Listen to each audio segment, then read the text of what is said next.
Greetings, true champions of the cause. Welcome to Starplanet Beyond the Canon, a showcase of literary fan works from across the multiverse of your favorite intellectual properties. On today's episode, we will be showcasing a work inspired by J. Michael Straczynski's science fiction space opera television series Babylon 5 that debuted February 22, 1993. Babylon 5 Deep Range Outpost was published on the 7th of December, 2021. Now, dear travelers, let's begin. Many are familiar with the name Babylon 5, the fifth in a series of failed diplomatic space stations created, owned, and operated by the military organization known as Earth Force. But what most don't know is that Babylon 5 was never meant to stand alone. It was intended to be the central hub in a proposed network of stations scattered across the galaxy. However, only one other station, aside from Babylon 5, was ever brought online. This forgotten outpost, located on the far reaches of known space, was overshadowed by the events surrounding the station's early years, including the departure of Commander Jeffrey Sinclair and the rise of Captain John J. Sheridan. In time, the station slipped into obscurity, known only to a few as Deep Range. Commissioned by the Earth Senate just 4 years after the devastating Earth-Minbari War, Deep Range was conceived as a strategic outpost gifted by the Minbari government. The station, once an ancient and obsolete Minbari outpost, was stripped of most of its advanced technology and refitted with human systems. Its purpose was simple: to serve as a distant relay point for the Babylon project, providing intelligence from the farthest reaches of known space and acting as a command post for Earth and allied vessels in the region. Yet, with the assassination of President Louis Santiago and the rise of his successor, William Morgan Clark, along with the subsequent Civil War, Deep Range was all but forgotten. This is the story of that forgotten station. Many describe Deep Range as resembling a child's spinning top more than a military outpost. Standing less than a mile in height, its long cylindrical spine was interrupted by a wide circular body, 2/3 of a mile in diameter, that housed the station's 64 crew members. The station was commanded by the ambitious Lieutenant Commander Asami Hana, a rising star in Earth Force who had earned her rank as an expert pilot aboard the EAS Wessex. Her transfer to Deep Range had been swift, following her promotion to second officer after less than a year as part of the ship's defense squadron. Unlike other Earth stations, such as Babylon 5, Deep Range did not rely on centrifugal force for artificial gravity. As a relic of Minbari design, it still contained one vital piece of alien technology: a gravity system that allowed the station to remain still, without the need to spin. This discovery had been made by the crew just hours after they took control of the station. On a typical day in the quiet, distant outpost, Lieutenant Commander Hana walked through the narrow corridors towards the command center, reviewing the latest reports from the parent station. Due to the station's remoteness, these reports were often delayed by several days. The command deck, a small circular room at the top of the station's tall spire, was manned by 5 officers during the Alpha shift. As she entered, she exchanged a brief glance with her crew. "Commander, all is quiet as usual. We picked up some traffic about an hour ago, an Omega-class destroyer passing through hyperspace. It's still on our sensors if you want to take a look," an eager young science officer reported. "Seen one, seen them all. Did you log the ship?" Hana replied, barely lifting her eyes from her reports. "Yes, sir. It was the Agrippa, moving fast. Whatever their destination, they seemed in a hurry." "Anything else unusual?" "Nothing, wait. Activity at the jump gate. Someone's coming through." The jump gate, smaller and simpler than those used by Capital Worlds, activated. Within moments, a vortex formed, and a small, alien-looking ship emerged, transmitting its identification code to the station's computer. "It's a civilian ship, sir. Spirit 2, owned by Emma Wells," the officer announced with a slight hesitation. Hannah let out a heavy sigh. "Of course it's her. Grant her docking permission, but don't use my name. Have her escorted to my office immediately." With a knowing smile, she placed her reports on the console beside her and headed towards her private office, just across from the command deck. The room, once occupied by the station's former Minbari commander, had little personal touch save for a single photograph of Hannah as a cadet. It was a stark space, just a desk, a few chairs, and piles of paperwork. Sitting at her desk, Hannah turned to face the wall, mentally preparing for the inevitable encounter with Emma Wells, a civilian whose presence always seemed to stir up more than just idle conversation. As she waited, the distant hum of the station was the only sound, a constant reminder of the station's solitude on the rim of known space. Hearing the soft sound of the door sliding shut behind the approaching figure, she remained concealed behind the tall back of her chair. The civilian pilot stepped forward to stand before the desk. "Commander, I'm sorry to request this meeting on such short notice, but I've just come from Babylon 5. I had to burn through almost all my fuel to get here quickly. I have a message from Captain Sheridan, one he insisted not be sent through the usual channels." The commander gave a small, knowing smile. "Why is it that every message from Sheridan is urgent?" "I don't know, Commander. He only said it was for your eyes only, and had to be delivered by me in person." "Very well, pilot. Leave it on the desk. I'll look at it shortly.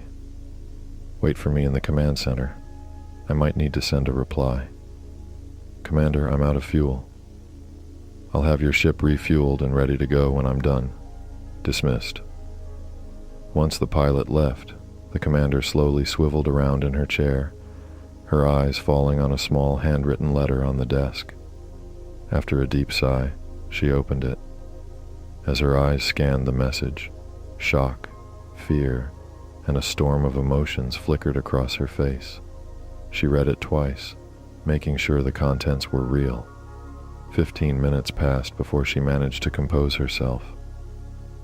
The commander stood outside the door to the command center, her hand instinctively wiping away a single tear that trailed down her cheek. Taking a deep breath, she squared her shoulders and stepped onto the command deck. "All right, everyone, listen up," she called, her voice steady.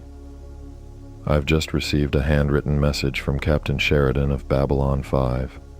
We all know news from back home has been sparse, but we've heard the whispers over the last few months. Things are escalating. According to this message, someone high up in the Alliance has essentially declared war on civilian targets. Some colonies have declared independence, as have a few of our ships." "What?" Tom, the science officer, exclaimed from his post. The commander nodded grimly. "Sheridan's letter confirms Babylon 5 may soon follow if they haven't already." "Sam," the officer at the helm interrupted, "I've tracked the Agrippa. It's heading for Babylon 5 at maximum speed. If Sheridan's planning to break away, the Agrippa's probably going there to stop him." "Exactly. Sheridan mentioned a General Haig in the letter. He has an ally on the Alexander. They need to know the Agrippa, and who knows how many other ships are en route to stop them. Send a coded message to the Alexander. If we lose contact with Babylon 5, we'll be out here on our own." "Sam, how do you know this message is legitimate?" One of the officers, Paul, asked cautiously, glancing at the civilian pilot who stood nearby, clearly shaken. The commander's gaze softened. I've known the courier for a long time, Paul. We trained together at the academy before she left for the civilian sector. I trust her. So should you. Now, send the message. Emma, will you follow me? Of course, Commander Hana, the pilot replied with a small smile. The commander led the pilot back to her office, stopping once the door slid shut behind them. Silence lingered for a moment before the pilot spoke quietly. When Sheridan asked me to deliver this, he never mentioned you were the commander here. Would you have come if you knew it was me? Hana asked softly. I gave my word to Sheridan that I'd deliver it personally to the station's commander. I owe him that, remember? I remember, Emma, but you still haven't answered my question. Would you have come if you knew? You already know the answer to that, Emma sighed. It's been 6 years since the Wessex incident. I know I made a mistake, but... A mistake? Hana interrupted, her voice bitter. You almost ruined my career. Maybe you did. Maybe that's why I'm out here, in the middle of nowhere, paying for what happened. I don't believe that, Sam. We were close once, roommates at the academy, best friends, closer than that even. And then you left, Emma, Hana replied, her voice strained. We had a plan, and over a year after graduation, you came back into my life and everything fell apart again. I nearly lost everything when... The conversation trailed off as the tension between them grew thick, the weight of their past unresolved. In the 6 days following the last known sighting of the EAS Agrippa, racing toward Babylon 5, contact had been lost with the station and the rest of the galaxy. The crew of this distant Earth Alliance outpost held countless emergency meetings, desperate to understand what had happened. Many whispered that everything had changed since the arrival of one person, the civilian pilot, Emma Wells. Each time the command staff convened, one set of eyes remained fixed on her, fully aware of the impact she had not only on the mission, but on Lieutenant Commander Hana herself. And as such, Sam, I've reached out to just about everyone back home and other commands. No one's responding. What's happening out there? Asked the communications officer, trying to keep calm. I don't know, Paul, but I'm going to find out. I need a ship ready to launch ASAP, with extra fuel to make it to B5 and back, the lieutenant commander ordered. Before anyone else could speak, the elderly chief of security finally chimed in, his gaze fixed on the civilian pilot. Asami, that's an 8-day trip in hyperspace for a shuttle, and we have no idea what's going on. For all we know, we could be at war with someone. I understand, Eric, but we need answers. I know it's a long journey, and we've got a ship docked for defense, but if we are at war, we'll need the Corvette to protect the station. Asami, I know I'm not crew, and probably the last person you want to see right now, but my ship's fully fueled and a lot faster than a shuttle. I can get you to Babylon 5 in 4 days, said the short, pale woman with red hair, smiling slightly. No way, the chief of security snapped. I'm not letting the commander board your ship, with or without an escort. Eric, I hate to say it, but Emma's right. It's the logical choice. Her ship might not be human-built, but it's a civilian vessel, and nothing else can get there in 4 days. Emma, prep your ship and let me know when you're ready. Eric, you stay. We need to talk. For nearly an hour, the lieutenant commander and the chief of security discussed Eric Lutz's concerns, mainly about his commanding officer spending days aboard a ship with Emma Wells, the one person who had nearly ruined Asami Hana's career, not once, but twice. The first incident dated back to their days at Earth Force Academy, and the second took place aboard the Earth Alliance vessel Wessex, after they assisted a civilian passenger liner where Wells had been a junior crew member. Eric, I understand your concern, but this is bigger than my career. We're cut off from home, and if Emma's ship is as fast as she claims, I'll be back in 12 days. I need you to trust me on this. Asami, it's not you I don't trust. It's her. I didn't believe you about the Academy, but I saw what happened on the Wessex. You've worked too hard to recover over the last 6 years, and I was the one who pulled you back up. I know, Eric. I owe you for that. You even followed me out here to the edge of space, but I need to talk to Sheridan and his team in person to understand what's going on. I've got this.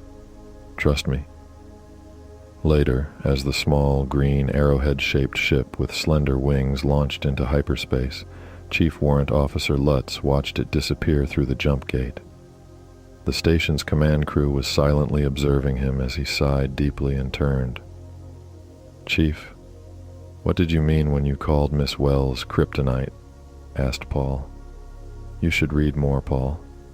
200 years ago, a comic book character came to Earth as a child after his home planet was destroyed. As an adult, he was the most powerful being on the planet. The only thing that could harm him was a radioactive element from his home world. Kryptonite." "I've never heard of this," a junior officer chimed in. "It's from a comic book, Susan. Stories told in pictures," Paul explained. "Exactly. Kryptonite weakened the hero, could even kill him. Emma Wells is Asami's kryptonite." "Why?" the first officer asked. Hana and Wells were roommates at the Academy. After a party, they broke regulations and slept together. It didn't stop there. They secretly continued the relationship for 3 months. Hana became distracted, ignored her classes, and became insubordinate. The Academy gave them a choice: end it or leave. Hana stayed, fought back, and graduated. Wells left. Years later, they crossed paths again on the Wessex. The past rekindled, and so did Hana's self-destructive behavior. "So why let her leave with Wells, knowing the history?" asked the acting commander. "When Sam took this post as Lieutenant Junior, she asked me to come with her. I was close to retirement and thought, why not? But when I arrived, she was in a dark place, hiding it from most people. It took me nearly a year to pull her out of it. She's made incredible progress since then. Today, I saw her keep her composure around Wells, and she's right. Talking to Sheridan in person is necessary. All right, let's take a break. We will be back after these messages. You are watching Starplanet Beyond the Canon.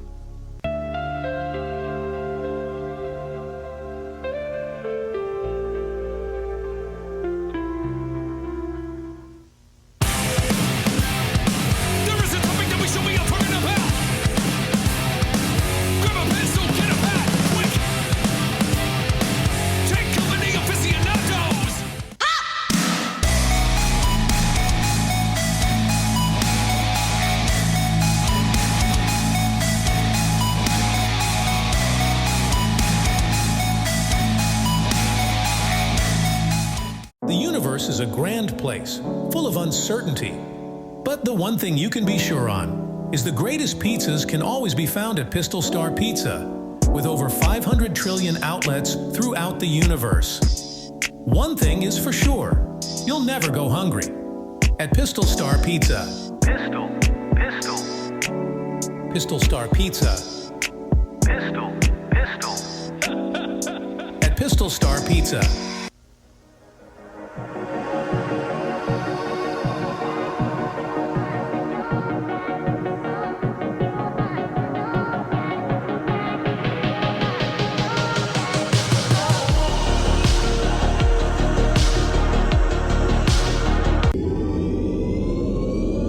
The new beef superior is here, only at Starry's.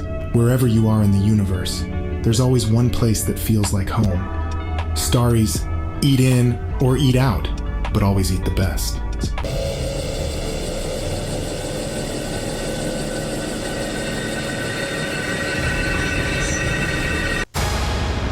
Greetings, true champions of the cause.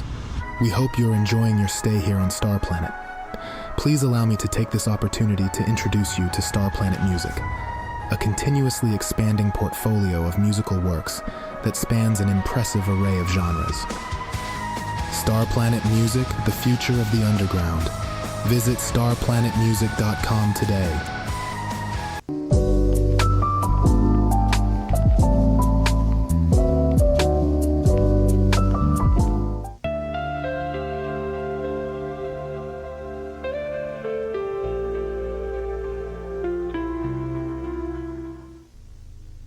Welcome back. Let's continue. Location: Epsilon Eridani Planetary System. The Epsilon Eridani system, deep in neutral space between the galaxy's major powers, had long held a singular honor, hosting Babylon 5, a diplomatic station orbiting the system's third planet. This massive, 5-mile-long station, with its blue, silver, and black cylindrical structure, had been hailed as the last best hope for peace. But in recent weeks, that hope had shattered with the outbreak of hostilities between Earth and its own spacefaring citizens. The station, once under Earth Alliance control, declared its independence after a violent separation from its former owners.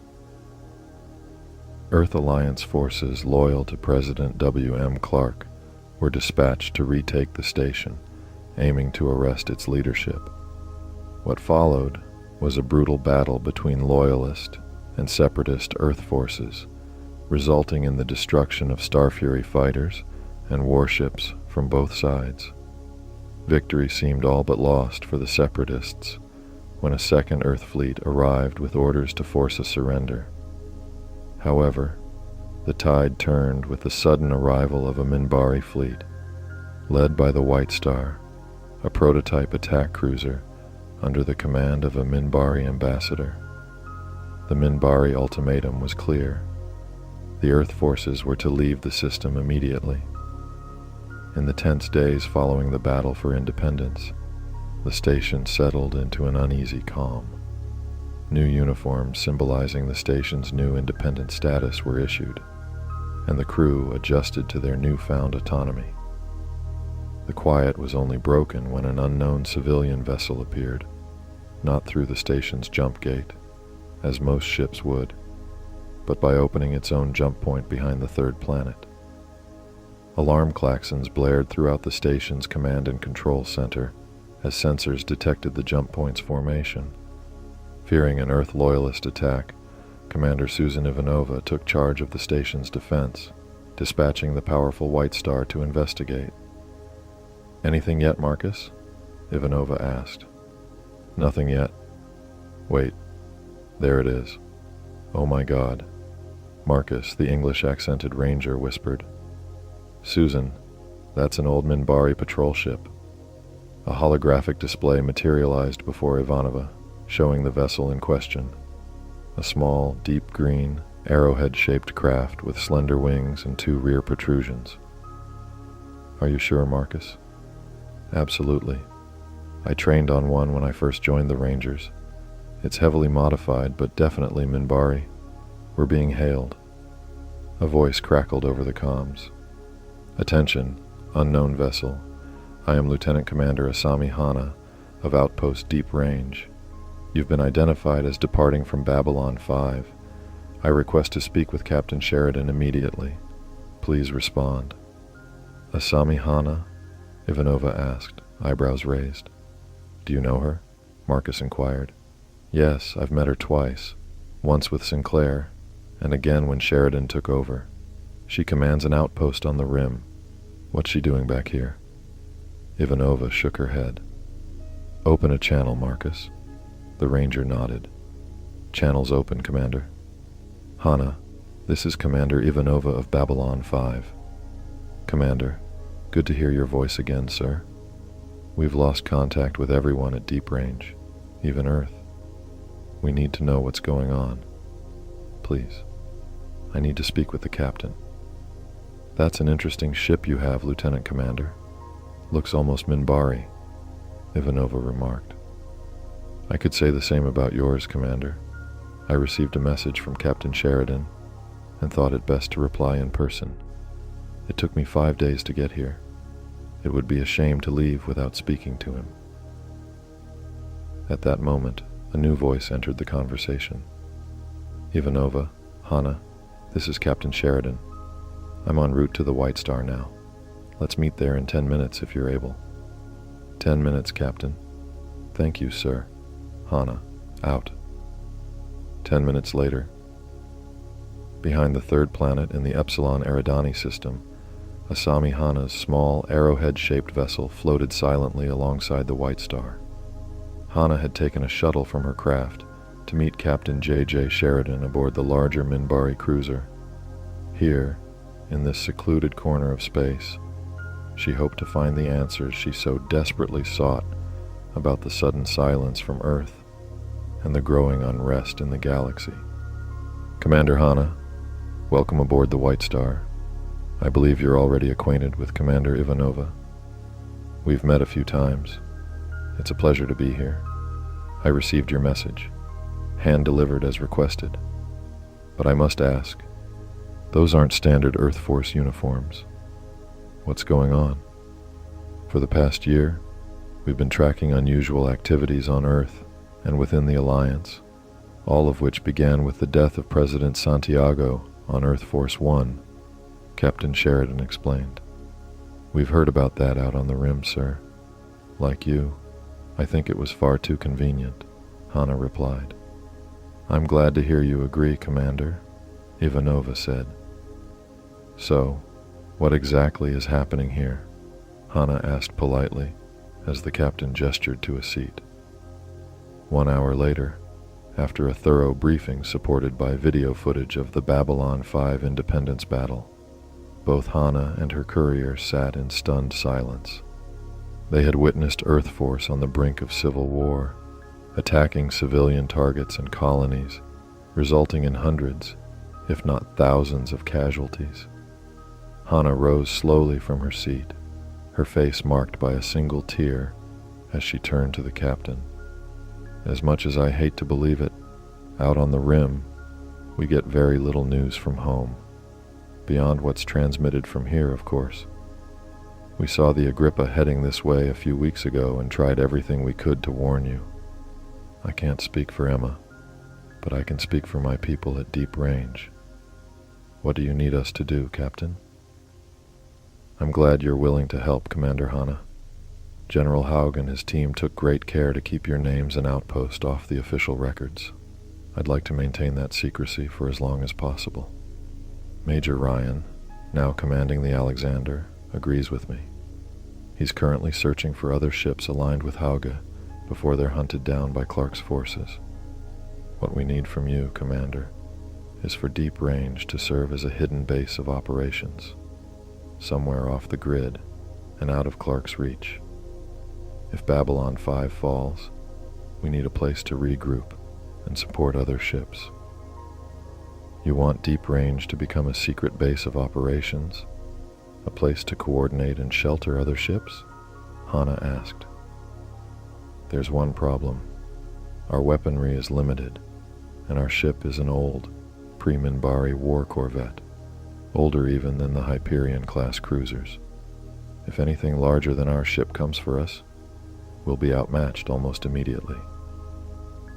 John, we should contact Delenn and see if she can send a ship or two to deep range for protection," Ivanova suggested, nodding to a junior officer. "That's a good idea, Commander. A Minbari cruiser in the area would deter most threats, and as it happens, the station was once a Minbari outpost, established before the war. I'm aware of the station's origins, Commander Hana. I doubt the Minbari would want it back. It's an outdated model. I'll speak with Delenn about sending some support." "Thank you, Captain. That will reassure everyone at the outpost. Is there anything else?" "Just one more thing," Captain Sheridan said, the words carrying the weight of potential trouble. Returning to their old Minbari patrol ship after a long and difficult meeting with the captain and first officer of Babylon 5, Hana and her courier silently navigated back to their outpost. The hours passed in contemplative silence until Emma Wells, now alone with Hana, broke it. "Why did you try to stop me, Asami?" "What they asked is dangerous. Listen, as long as we've known each other, we've always been in each other's orbit, one way or another. Classmates, roommates, and lovers. But we've always come close to destroying either ourselves or each other in the process. Damn it. Emma, we've just finally found a place where we can be together. You gave up what could have been an amazing career for you, for us both. I asked you to come with me. I wanted you to come with me. I was young and foolish at the academy, and even more so on the Wessex. Emma, you're the most incredible woman I've ever known. Strong, intelligent, and beautiful. I've never stopped thinking about you or loving you, but what you volunteered for could be dangerous," Asami confessed, her voice trembling slightly. "You still love me?" "I never thought that. Anyway, I'm the logical choice, Asami. You know me.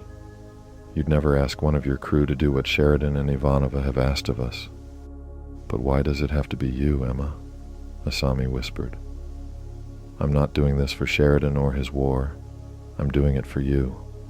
But changing the subject, "We still have almost 4 days before we return.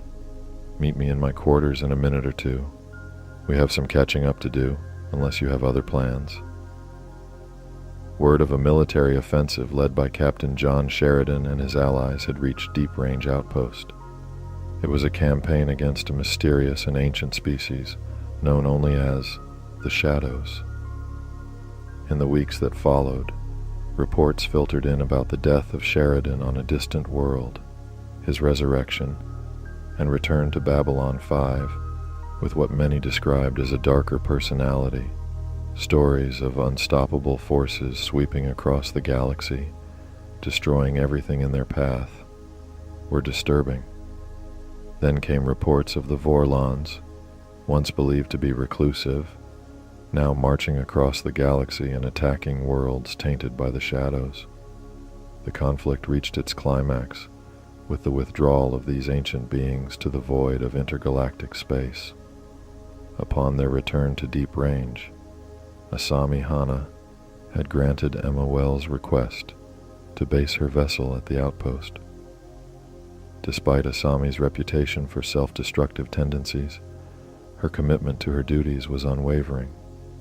It was no surprise to Chief Warrant Officer Eric that Emma had been given quarters in the commander's private residence, a clear sign of their deep personal connection. Asami's transformation and dedication had not gone unnoticed. And we've received word from Sheridan. They'll no longer remain passive while Earth tears itself apart under Clark's regime, Eric reported with a snarl at Clark's name. Sheridan has requested that we send a message to every ship allied with Hauger's forces. I understand. Thank you, Eric. Dismissed. Asami. I said dismissed, Eric. I didn't mean to snap. I just hate feeling powerless while Earth is being torn apart. I was born on Earth, in a small village in Okinawa, Japan. It was a beautiful place. My parents were furious when I joined the academy. They were doctors and wanted me to follow in their footsteps. I was the only one in my family to join the Alliance. Asami, Sam? Eric's voice was soft. I'm okay. When my parents found out about Emma and me, they disowned me. They said a woman should be with a man. Those were my father's exact words. But I love her, Eric. I've never met anyone like her. She's a remarkable woman, Asami. I was wrong about her. Is that an apology, Eric? I'll take it as one. When this war is over, whichever way it goes, I'm going to marry her. We've kept our engagement secret, but when the time comes, I want you to walk me down the aisle and give me away. You know, I never had a child of my own. My career always came first, but you've been like a daughter to me. I'd be honored, Asami. Thank you. Thank you. Now send the message, Eric, and bring Emma in. We have one last thing to discuss. Lieutenant Commander Asami Hana, Personal Journal. The civil war on Earth has begun, a conflict Sheridan and his forces fought hard to prevent. In recent days, we've received reports of Earth Force vessels clashing with each other wherever they encounter opposing forces. The forces loyal to Clark outnumber those still aligned with the late General Hauge. Only Sheridan's superior ships have managed to tip the balance in favor of his faction. Soon, I will give the clearance I wish I never had to grant. Permission for Emma Wells and her vessel to leave the safety of Deep Range to scout a region rumored to be a construction yard for new Earth Force vessels. It pains me to send the one person I love into potentially hostile territories with only a civilian ship. But Sheridan is right.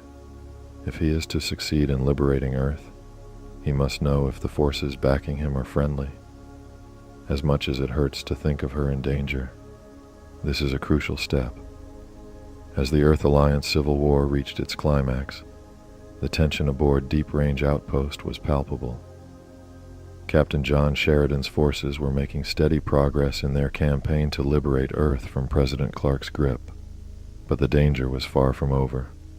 Each day, more Earth Force vessels defected to Sheridan's side, yet the outcome remained uncertain. Proxima Colony had been liberated, and a decisive strike on Mars seemed imminent, but dark rumors swirled about Clark's loyalist forces preparing new, more dangerous weapons in secret shipyards scattered across the galaxy. In the depths of the Deep Range Outpost's hangar bay, a small civilian ship of Minbari origin sat waiting, its owner, Emma Wells, diligently overseeing the final preparations. The ship, sleek and elegant, was not originally meant for combat. Emma had discovered the vessel years earlier, abandoned and broken on a distant world. Salvaging it had been a labor of love, and over time she'd managed to restore the ship to working condition. But now it was being outfitted with something she'd never wanted: weapons. "I don't like weapons on this ship," Emma muttered, crossing her arms as she watched Talon, the tall, statuesque Minbari engineer, overseeing the installation of newly fitted cannons. Talon, who had been sent by Delenn with orders to assist, remained calm and polite. "Forgive me, Miss Wells. The request came directly from Delenn with the approval of Captain Sheridan. These modifications were designed to give your ship a fighting chance should you encounter hostile forces. Are you aware of what this class of vessel actually was?" Emma sighed, brushing a hand through her hair. "I know it's a mid-range scout ship. After I got fired from my old job as a reserve pilot on a civilian liner, I stumbled across this ship. It was half buried on some forgotten planet. Under salvage law, I claimed it, but it took me weeks to figure out how to even power up the engines. After months of work, I finally got it space-worthy again."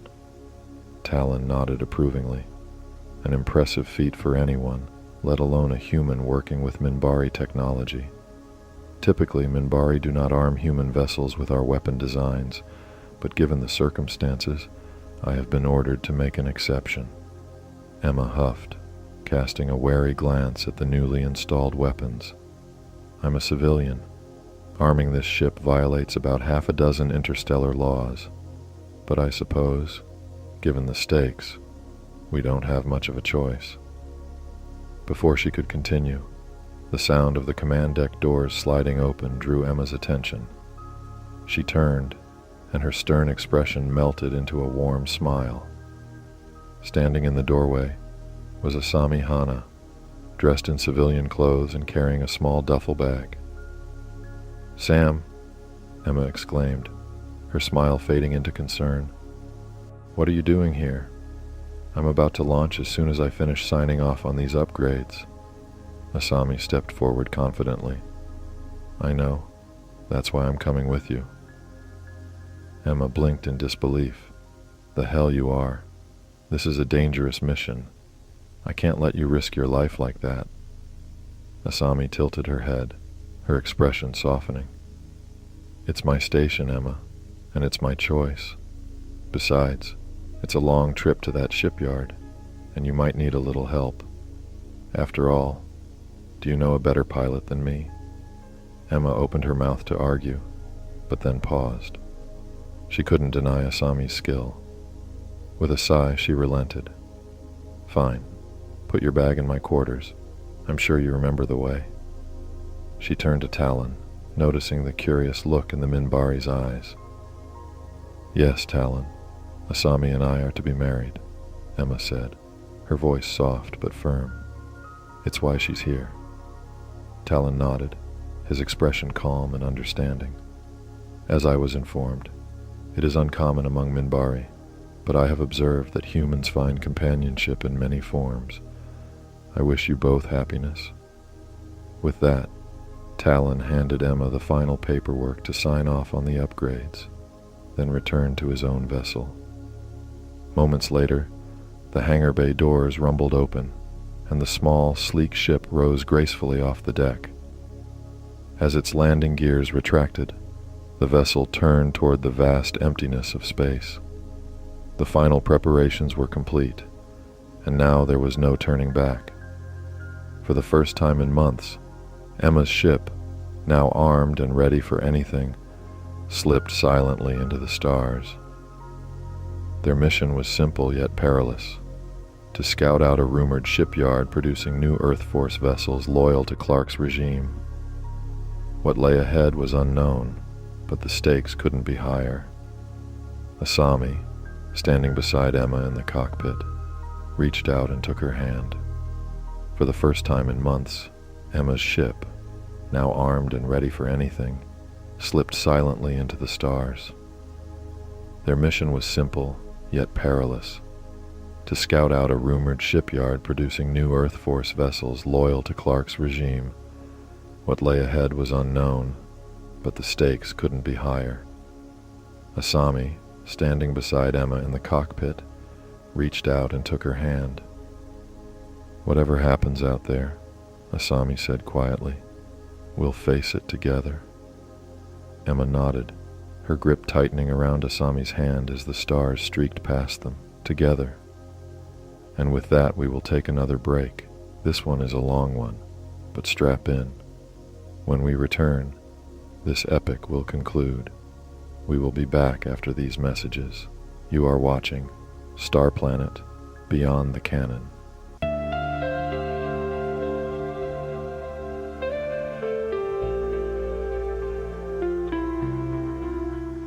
In a world beyond the stars, where ancient forests whisper secrets of forgotten power and shadowed mountains guard the edges of time, there lies Amzot, a realm of untamed wonder, bound by honor and blood, the Herculoids.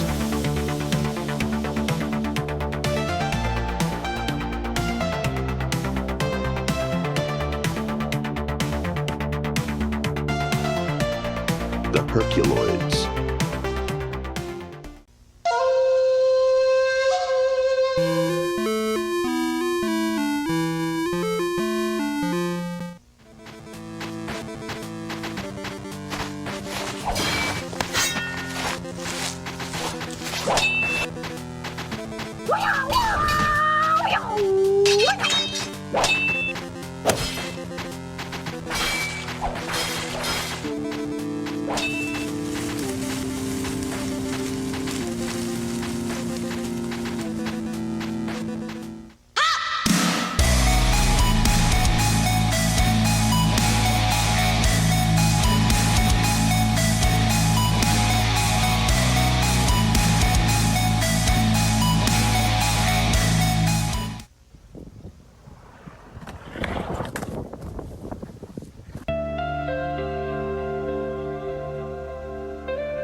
Welcome back. Let's continue.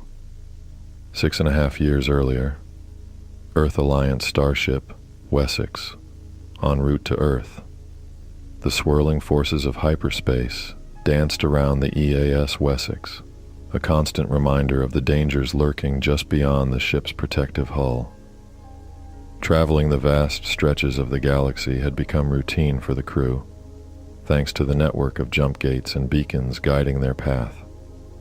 But even the most experienced ship could be caught off guard in this treacherous realm if they lost power, a situation Captain Juliana Wallace hoped to avoid as she reviewed her crew's reports on their final stretch back to Earth.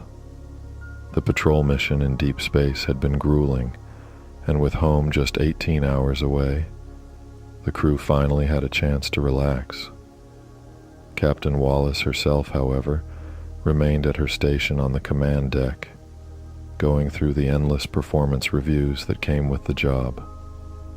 She took some pride in her appearance, wearing her Earth Force uniform with a knee-length skirt and matching boots, a personal touch that broke from standard regulations, but suited her style as a battle-hardened veteran of the Minbari War.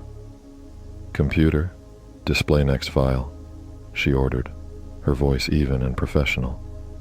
The system responded swiftly. File displayed. Hana, Ensign Asami. Captain Wallace scanned the details on her screen. Impressive credentials. Speaks 8 languages, including Minbari and Narn. 4th in her graduating class at the Academy. Currently a Starfury pilot with Yellow Squadron. She raised an eyebrow and looked up. "Commander Marsh, have you seen the file on Ensign Hana?" Her first officer, Commander Marsh, nodded from his nearby station.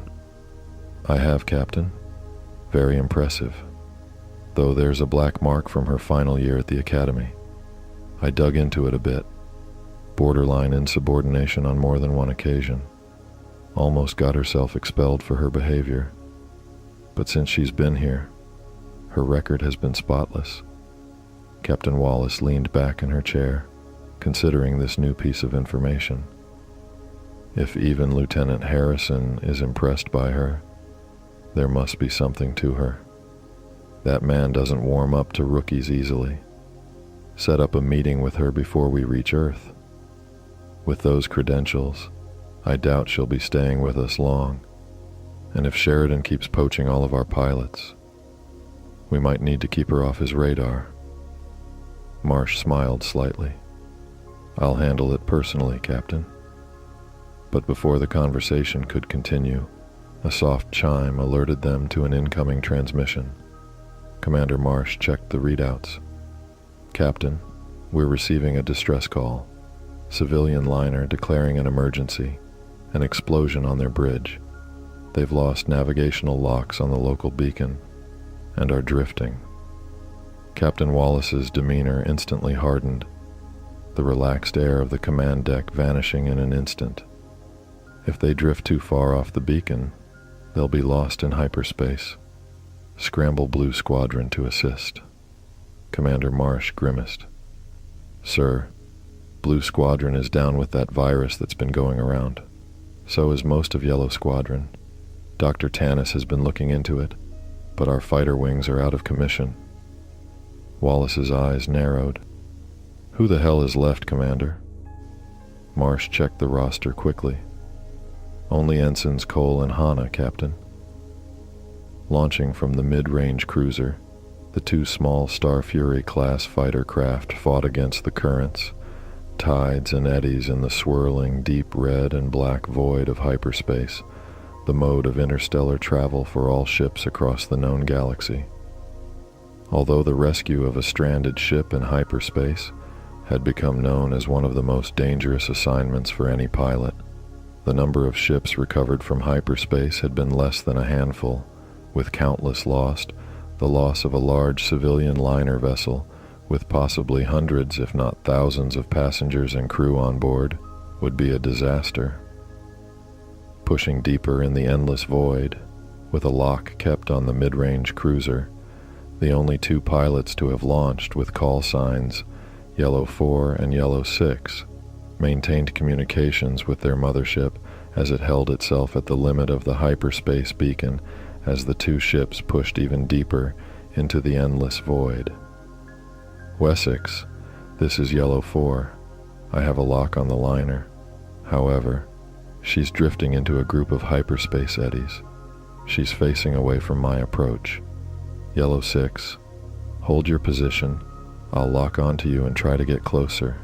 If not by now, I will soon be on their sensors. Hopefully they'll detect my approach. Understood, Yellow 4. Proceed with caution. We're almost at the limit of our own lock on the beacon. I would hate for someone else to come looking for 2 lost ships and fighters. Aye, sir. Moving off at 1/2 speed. Civilian liner. Civilian liner. This is Yellow 4 attached to the EAS Wessex. I have you on sensors. I'm at your 6 o'clock high. Present day. Civilian courier ship. Spirit 2.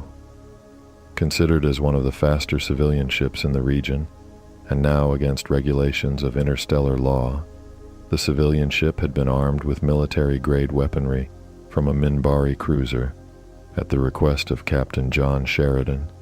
The Spirit 2 screamed through hyperspace on a mission of espionage against an Earth Force facility, a simple mission to assess the status of several new Earth Alliance vessels currently under construction at a hidden facility far away from the prying eyes of many. Having spent 18 hours on board of the privately owned vessel, with the one person in the universe, she had finally let down her thick shields around. Asami Hana lay in the bed of her longtime friend, lover, and now fiancé, Emma Wells, as she smiled with content. So, you never did answer my question, Sam. Has there been anyone else since me? No, not exactly. I mean, I was getting close to someone else a few years back, but it ended badly. Oh, what happened? Emma replied, with a slight smile. She was a nurse at the outpost. She transferred shortly after I did, after her marriage had begun to fail. Just as we were starting to get close enough for me to let go and trust her, the way I trust you, she told me that she was going back to her husband. They'd talked things out. She left a few days later and returned to Mars. I'm sorry to hear that, but it worked out great for me, though. Emma called out with laughter. What about you? Was there anyone else? I've had a few affairs since the academy. Nothing noteworthy. Don't pout. Jealousy doesn't look good on you. I must admit, though, Ivanova is stunning. Those legs don't seem to quit. I've noticed, when I first met her, I stuttered and giggled like a kid. Well, enough of the daydreaming about a superior officer. We should be almost in range by now. We should get dressed. I almost tripped over my tongue the first time I saw her, but agreed. We should get dressed, although I like the idea of you wearing nothing at all. One war, one crisis after another, seemed to be the menu of the century. As the war to liberate Earth and her colonies had progressed, a single betrayal at the highest and most personal of levels had befallen Captain John Sheridan after being captured. The one person in the universe that he would never have imaged would betray him on such a level. Former Chief Warrant Officer and close personal friend, Michael Garibaldi. Luring the captain down to Mars, away from the safety of his fleet and his former command, the Omega-class destroyer EAS Agamemnon, only to be brutally beaten, captured, and interrogated by Earth Force officers. Assuming command of the liberation of the Earth and her colonies, Commander Susan Ivanova took over the fight in the name of her captured friend and superior officer. On the opposite side of the galaxy, far away from the bloodshed and violence in the Sol system, close to Earth, a single, tiny scout ship exited hyperspace at high speed before screaming towards a hidden facility inside of a dark nebula. Relying solely on sensor readouts, which appeared before the two-woman crew in the form of a holographic display in the center of the room, A sight like never before seen appeared before the two, a large facility holding vessels under construction or close to completion, vessels like nothing before seen by the eyes of the two, the largest and most powerful vessels of human construction. My God, look at the size of those things, Emma. And if I read this right, damned powerful to boot, tapping into one of the dry dock computers. Relax. I've done it before. Got it. This could be a problem, although they're not complete. They could still do serious damage to any ship, if launched. It's called a Warlock-class destroyer, and there is another facility constructing more of this class of ship. Can't tell just yet where they are. At least they're not ready, but from the looks of this, the first few should be ready by the end of the month. Wait a minute, picking up a ship on approach. We've been detected. It's a Corvette class. We should get the hell out of here as soon as possible. Agreed. Bringing us about. With any look, they won't see us other than anything more than a reflection. The inevitable end of the Earth Alliance civil war had arrived, with Captain John Sheridan being returned to his former command, the Agamemnon. Although due to a severe injury sustained in combat with hybrid Omega-class destroyers and ancient alien technologies of shadow origin, Commander Susan Ivanova had finally been returned to Babylon 5 for treatment. Out of the ashes of the Civil War, something amazing had been created, with the dissolution of the League of Non-Aligned Words and the formation of a new superpower, the Interstellar Alliance, under the command of former Earth Force Captain, now President of the new Alliance, John J. Sheridan, as led from Babylon 5. As his last act as captain, Susan Ivanova, now recovered from her life-threatening injuries under mysterious circumstances, had received a promotion to captain and given command of the new Warlock-class destroyers and battlecruiser. Returning to the old outpost of Minbari origin, Lieutenant Commander Asami Hana tendered her immediate resignation from Earth Force before leaving the outpost under the command of her former first officer. And finally, after 6 years of service to Outpost Deep Range, left the station with her fiancé on board of her own private vessel. 2 months later, Independent Station, Babylon 5, Interstellar Alliance, temporary headquarters. A new day had dawned for the cylindrical station, once at the center of not one, but two separate wars in as many years. Now the temporary headquarters of the new, vast and powerful Interstellar Alliance. The arrival of a small civilian registered vessel was to herald a new dawn for the two occupants, both former military, turned civilian couriers and explorers of both known and unknown space. In the months since her resignation from Earth Force and joining Emma Wells as not only her partner in life, but her business partner and co-owner of the once Minbari scout ship, life had changed for Asami Hana, now happily married. Returning to the station, once considered as the command center for her previous military command, had been considered as more of a ceremonial visit, rather than a business venture. Since resigning from the military 2 months earlier, a new commanding officer of her former station had finally been announced. Since the station in fact belonged to Babylon 5 as a distant outpost, the status of Outpost Deep Range had been considered as an independent state alongside Babylon 5. Mr. President, Asami and Emma Hana Wells, to see you. Thank you. Send them in, please, Zach. Aye, sir.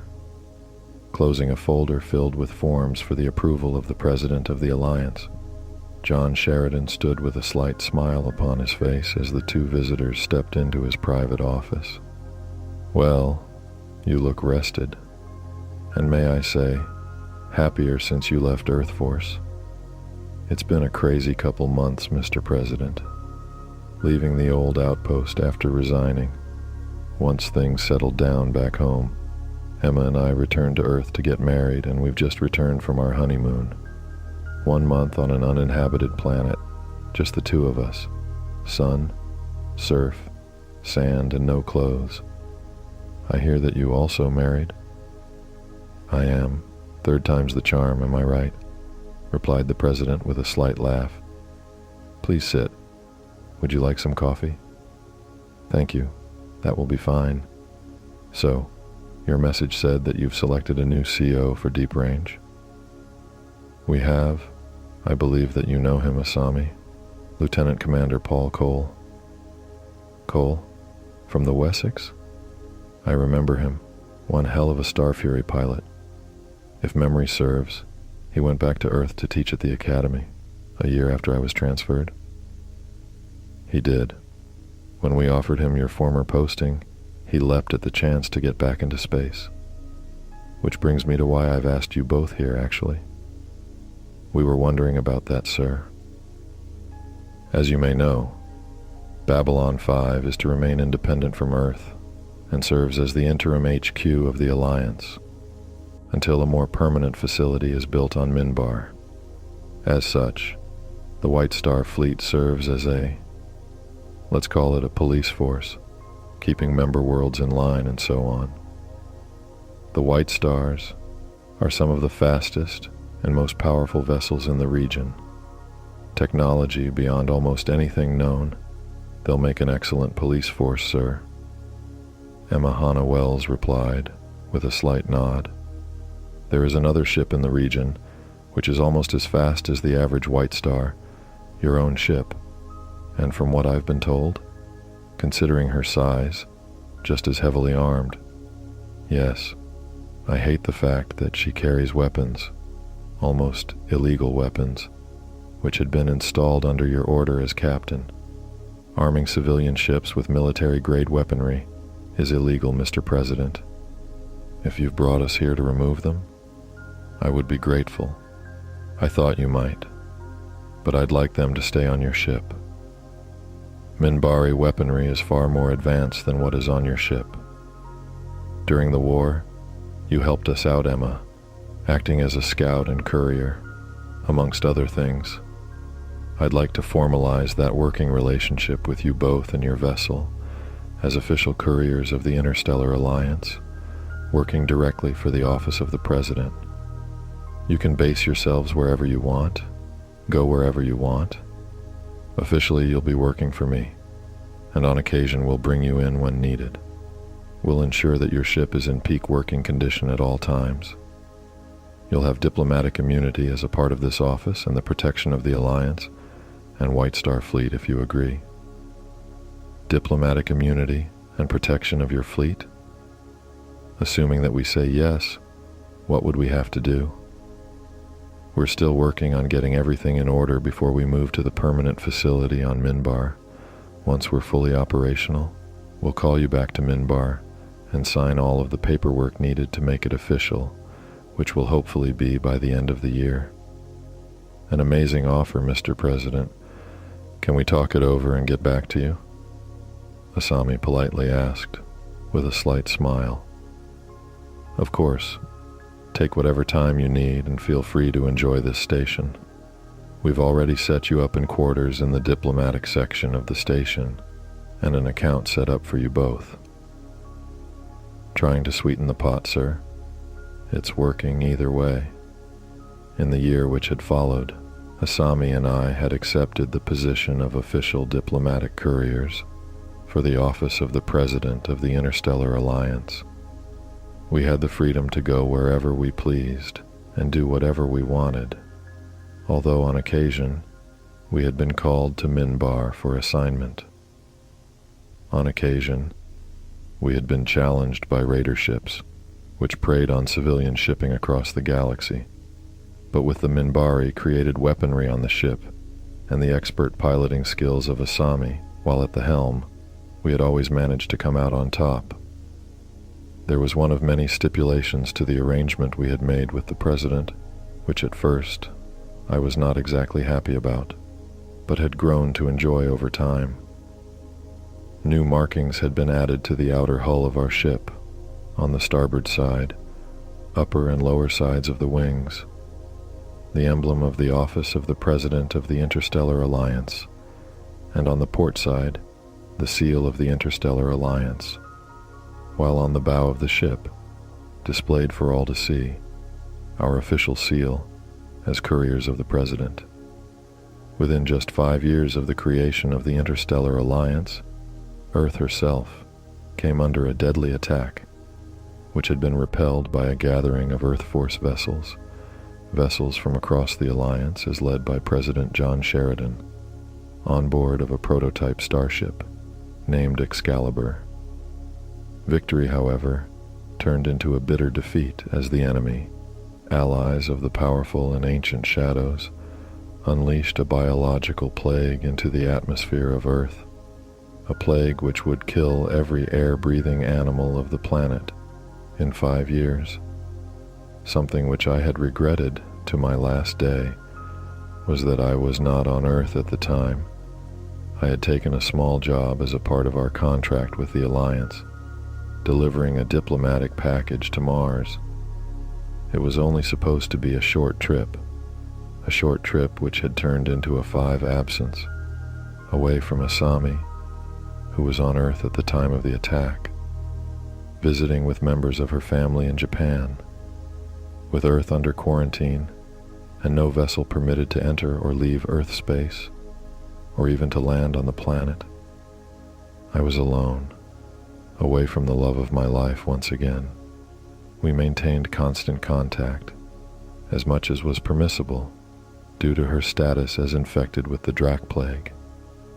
In the year 2271, the cure for the plague was finally discovered, and once again, Earth rejoined the galactic community. However, it took another 11 months before I was finally reunited with Asami and someone else. During her quarantine on Earth, 2 members of her own family, her younger brother and his wife, had succumbed to the plague, leaving behind their 3-year-old daughter without a parent, a job that Asami had taken on wholeheartedly after adopting her own niece. I had never wanted a child, but seeing the young girl, born into a world where it would be certain that she could live no longer than a handful of years, I welcomed the girl into my life to raise and protect as our own child. Eventually, we settled down together as a family unit of 3 on the capital world of the Interstellar Alliance, Minbar. Although many had been uncertain of my relationship with Asami, as Minbari do not mate with their own gender, our status as members of the office of the President of the Alliance had permitted us to reside on their beautiful and amazing world, close to the headquarters of the Alliance. In the years which would follow, the guilt I had felt over leaving my wife alone on Earth for many years continued to grow within me. Although I had hidden such guilt from those around me, Asami had known of such guilt. But we continued to raise our adopted daughter together, to the point when, as an adult, Kim Hanawells joined the Anla Shock, otherwise known as Rangers, to our everlasting pride, and would continue the work that we had left off. As the official diplomatic courier of the office of the President of the Interstellar Alliance, on board of a new starship, specifically designed to replace our aging vessel. As for Outpost Deep Range, just 11 years after the creation of Sheridan's Alliance, which would continue to perform the position as created by the Babylon stations, Deep Range was finally shut down and dismantled as an obsolete piece of equipment, heralding the final shutdown of Babylon 5 years later. Just because one does not see another for many years does not mean that someday you will once again fall back into their orbit. Asami and I are living proof. One last thing. Perhaps it was something of a joke by President Sheridan, I assume it was. The call sign given to our ship by the Alliance was simply kryptonite, a destructive element and residue of a fictional planet.